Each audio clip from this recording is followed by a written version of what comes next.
আমরা শুরু করছি এখন থিন ফিল্ম। থিন ফিল্ম হচ্ছে একটা ট্রান্সপারেন্ট মাধ্যম যেখানে শুধু লাইট পাস হয়। থিন ফিল্মের দুইটা স্তর আছে। তো লাইট প্রথমটা থেকে ঘন, এখানে হালকা মাধ্যম, এখানে ঘন মাধ্যম। যদি লাইট যখন লাইট হালকা মাধ্যম থেকে ঘন মাধ্যমে যায় তখন তিনটা ঘটনা ঘটতে পারে। একটা হচ্ছে প্রতিফলিত হতে পারে, 2 নম্বর হচ্ছে প্রতিসরিত হতে পারে অথবা শোষণ হতে পারে। যদি এখানে প্রতিফলন হয়, হালকা মাধ্যম থেকে ঘন মাধ্যমে যাওয়ার সময় যদি আলোর প্রতিফলন হয় তখন একটা পথ পার্থক্য তৈরি হয়, সেটা হচ্ছে del x is equal to λ/2। আচ্ছা, প্রথম রশ্মির আলো যদি প্রতিফলিত হয়ে এদিকে যায় তো কিছু পরিমাণ রশ্মি অবশ্যই প্রতিসরিত হওয়ার কথা। তখন প্রতিসরিত রশ্মি এইখানে গিয়ে আবার প্রতিফলিত হয়ে আবার আমাদের কাছে আসবে। তখন দুইটা ওয়েভের ওভারল্যাপের মাধ্যমে ইন্টারফারেন্স তৈরি হবে। এইখানে যে আমরা বলছিলাম λ/2, এটা শুধুমাত্র হালকা থেকে ঘন মাধ্যমে যাওয়ার সময় তৈরি হয়, ঘন থেকে হালকা মাধ্যমে যাওয়ার সময় তৈরি হয় না। আর যেহেতু এখানে আর এই সেকেন্ড রের জন্য পথ পার্থক্যটা হচ্ছে শুধু এইটুকু, মানে এইখানে এইটুকু সে এক্সট্রা ডিস্টেন্স কভার করছে। যদি এটা টি হয় তাহলে সে এই দিকে গেছে, তারপর আবার সেম জায়গা কভার করছে, তার মানে এখানে 2t। তাহলে আলটিমেটলি আমরা পথ পার্থক্য যদি পাই 2t মাইনাস λ/2। এখন আমরা আবার জানি এটা is equal to c not divided by c. এখানে সি হচ্ছে আলোর শূন্য মাধ্যমে আলোর বেগ, সি হচ্ছে আলোর বেগ, আর এটা হচ্ছে আলোর প্রতিসরণাঙ্ক। এখন যদি সি কে আমরা সময় দিয়ে গুণ দিই, যেহেতু সি একটা বেগ আর সময়কে যদি আমরা গুণ দিই তাহলে আমরা জানি সেটা ডিস্টেন্স মিন করে।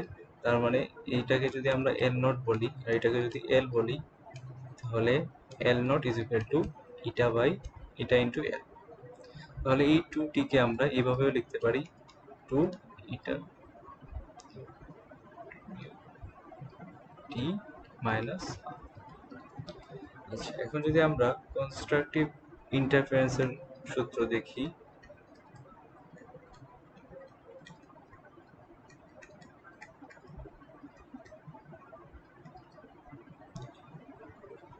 আমরা জানি del x কনস্ট্রাকটিভের সময় del x সমান সমান n ল্যামডা।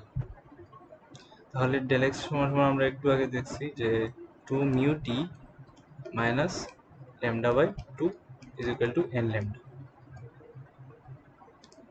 তাহলে এখন যদি আমরা এই λ/2 কে এই দিকে নিয়ে নিই,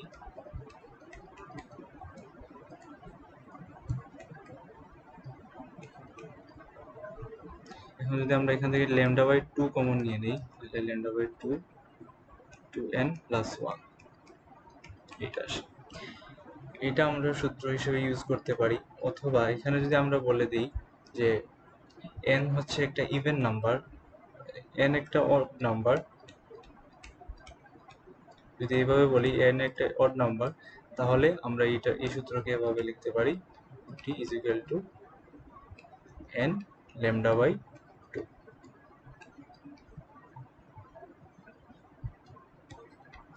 এটা হচ্ছে কনস্ট্রাকটিভের জন্য। আর ডিস্ট্রাকটিভের জন্য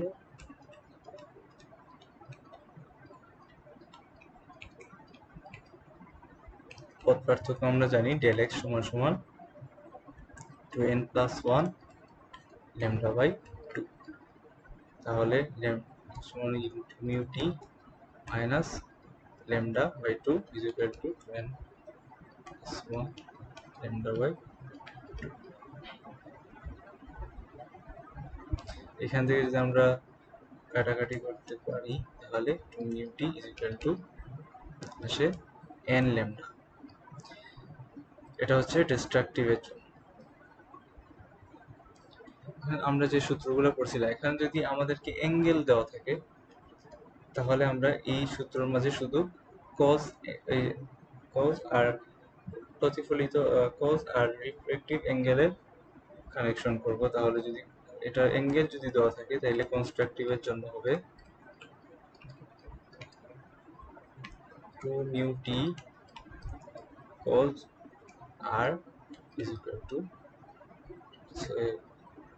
যদি কনস্ট্রাকটিভের জন্য হয় n lambda by 2 আর ডিস্ট্রাকটিভের জন্য হলে 2 mu t cos r is equal to n lambda। এটা কোন সময় ইউজ করব? যখন আমাদেরকে অ্যাঙ্গেল দেওয়া থাকবে, আবর্তিত কোণ দেওয়া থাকবে, তখন আমরা এই দুইটা সূত্র ইউজ করব।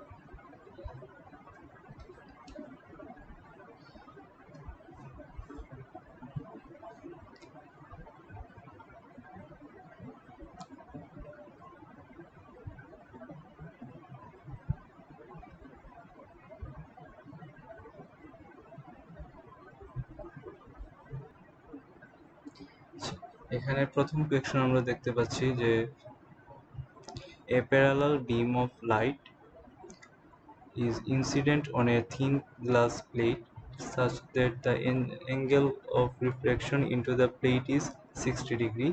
Calculate the, এখানে কিন্তু কোণ দেওয়া আছে, তার মানে calculate the smallest thickness of the glass plate which will appear dark by reflection। এখানে dark মানে কি বোঝাচ্ছে? destructive। তার মানে ডিস্ট্রাকটিভের প্রথম আমরা সূত্র লিখে ফেলি 2 mu t, যেহেতু এখানে অ্যাঙ্গেল দেওয়া আছে, সুতরাং cos r n। আমাদেরকে বলছে যে স্মলেস্ট থিকনেস মানে সর্বনিম্ন মান কোনটা হবে? স্মলেস্ট থিকনেস মানে এইটা t। আচ্ছা, এখানে আরেকটা জিনিস বলতে ভুলেছি,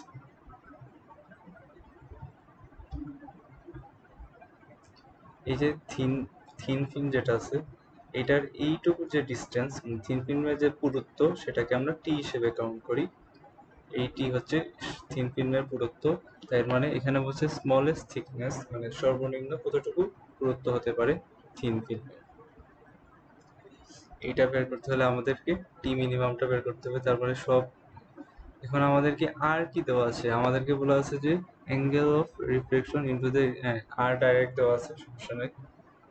তার মানে আমাদের এখানে সবকিছুই দেওয়া আছে, টিটা বের করতে হবে, বাকি সবকিছু। এখন টি বের করতে হলে যেহেতু সর্বনিম্ন বলছে, তাই মানে এখানে আমাদেরকে টি n is equal to 1 ব্যবহার করতে হবে, যেহেতু n এর মান সর্বনিম্ন।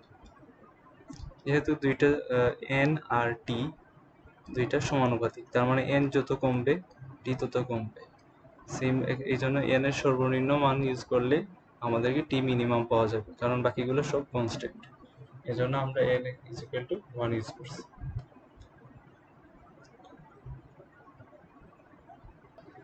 আমরা পরবর্তী কোয়েকশনটা যদি দেখি, a soap film 5 into 10 inverse 5 centimeter thick is viewed at an angle of 35 degree to the normal। এখানে হচ্ছে viewed at an angle of 35 degree to the normal, এর মানে এটা হচ্ছে আমাদের ইনসিডেন্ট অ্যাঙ্গেল, মানে আপতিত কোণ দেওয়া আছে। আমার কিন্তু সূত্রে আমাদেরকে আর মানে রিফ্লেক্টেড অ্যাঙ্গেল ব্যবহার করতে হবে। সুতরাং প্রথমেই আমাদেরকে রিফ্লেক্টেড অ্যাঙ্গেল বের করতে হবে। তারপর find the wavelength of light in the visible spectrum which will be absent from the reflected light। আচ্ছা, এখানে আমাদের ল্যামডা বের করতে হবে। কোনগুলা অ্যাবসেন্ট মানে কি? অ্যাবসেন্ট অর্থাৎ এখানে ডার্ক বোঝাচ্ছে, অর্থাৎ ডিস্ট্রাকটিভ। মানে কোন উজ্জ্বল আলো, কোন ভিজিবল লাইট, আমরা জানি ভিজিবল লাইটের হচ্ছে 4000 থেকে 7000 অ্যাংস্ট্রম। এটা হচ্ছে ভিজিবল লাইটের রেঞ্জ। আর আমাদেরকে বের করতে হবে যে 4000 থেকে 7000 পর্যন্ত, 4000 থেকে 7000 পর্যন্ত কোনগুলা আছে যেগুলা dark absent from the reflected light, মানে যেগুলা ডার্ক ইন্টারফারেন্স তৈরি করছে বা ডিস্ট্রাকটিভ ইন্টারফারেন্স তৈরি করছে। তার মানে আমরা প্রথমে আমাদেরকে আর বের করতে হবে। তারপর আমাদেরকে আর বের করলে, তার মানে আমরা প্রথম সূত্র লিখি ডিস্ট্রাকটিভের 2 ut cos r is equal to n lambda। এখানে আমাদেরকে আর দেওয়া আছে, যদি আমরা আর বের করে ফেলি, টিও দেওয়া আছে, ইউ দেওয়া আছে, সবকিছুই দেওয়া আছে, শুধু n বের করতে, n আমাদেরকে বের করা লাগবে না। প্রথমে n is equal to 1 ধরবো, তারপর একটা মান আসবে, তারপর n is equal to 2 ধরবো, n is equal to 3, এরকম 3-4 বার ধরার পর আমরা দেখতে পাবো যে কোন সময় কোন মান আসে। যদি আমাদের রেঞ্জ এরকম আসে 4000, যদি আমরা অ্যাংস্ট্রমের হিসাব করি, যদি সেন্টিমিটার হিসাব করি তাহলে সম্ভবত এরকম আসার কথা 4 × 10⁻⁵ সেন্টিমিটার থেকে 7 × 10⁻⁵ সেন্টিমিটার। এই রেঞ্জের ভিতর যদি আমাদের ল্যামডার মান আসে তাহলে আমরা বলবো এটার উত্তর, আর যদি না আসে তাহলে আর উত্তর নয়, মানে এই রেঞ্জের ভিতর আসতে হবে উত্তর।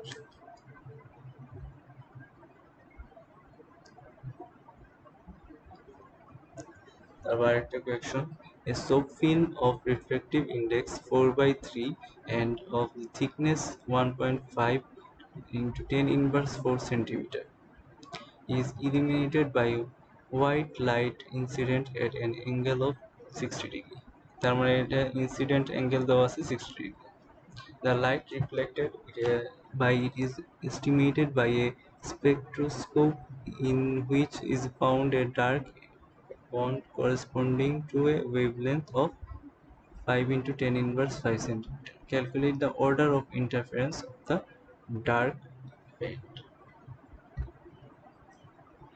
আমাদেরকে এখানে n প্রথমেই আমাকে ডার্ক বলছে, তার মানে আমরা 2μt cos r is equal to n lambda, আমাদেরকে এখানে n বের করতে বলছে। তার মানে প্রথমে আমাদেরকে r বের করতে হবে। এখন r কিভাবে বের করা যায়? আমরা স্নেলের সূত্র দিয়েই r বের করতে পারি, যে এখানে লিখে আছে r বের করার ফর্মুলা, এখানে i is equal to 60 degree, আর বাকিগুলো তো সব মান দেওয়া আছে, মিউ এর মানও দেওয়া আছে। r বের করার ফলে cos r, তারপর তো জাস্ট সূত্র, একদম ইজি। লাস্টের math, a beam of parallel rays is incident at an angle of 30 degree with the normal on a plane parallel film of thickness 4 × 10⁻⁵ centimeter and refractive index 1.5. Show that the reflected light whose wavelength is 7.539 and 10⁻⁵ centimeter will be strengthened by reinforcement. Then the reflected light whose wavelength is, আচ্ছা এখানে strengthened by reinforcement বলতে এখানে বোঝাচ্ছে constructive interference, মানে আরো শক্তিশালী আলো, মানে কি কনস্ট্রাকটিভ ইন্টারফারেন্স।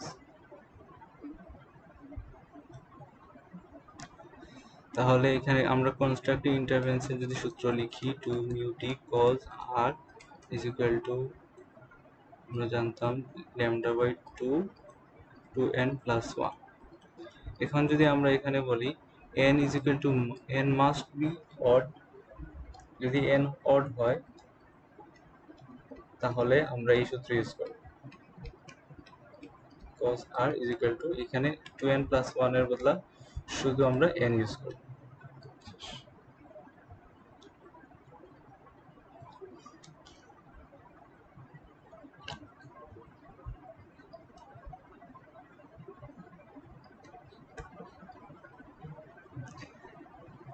তাহলে এখানে কি কি দেওয়া আছে দেখি, এখানে তো সব অলমোস্ট সবকিছু দেওয়া আছে, শুধু nটা বের করতে হবে। না এখানে এখানে অলমোস্ট সবকিছুই দেওয়া। তারপর প্রথমে r বের করব, তারপর cos r, তারপর অলমোস্ট সবকিছুই তো দেওয়া আছে, এখানে সবকিছু দেওয়া আছে, জাস্ট সূত্র বসালেই আনসার।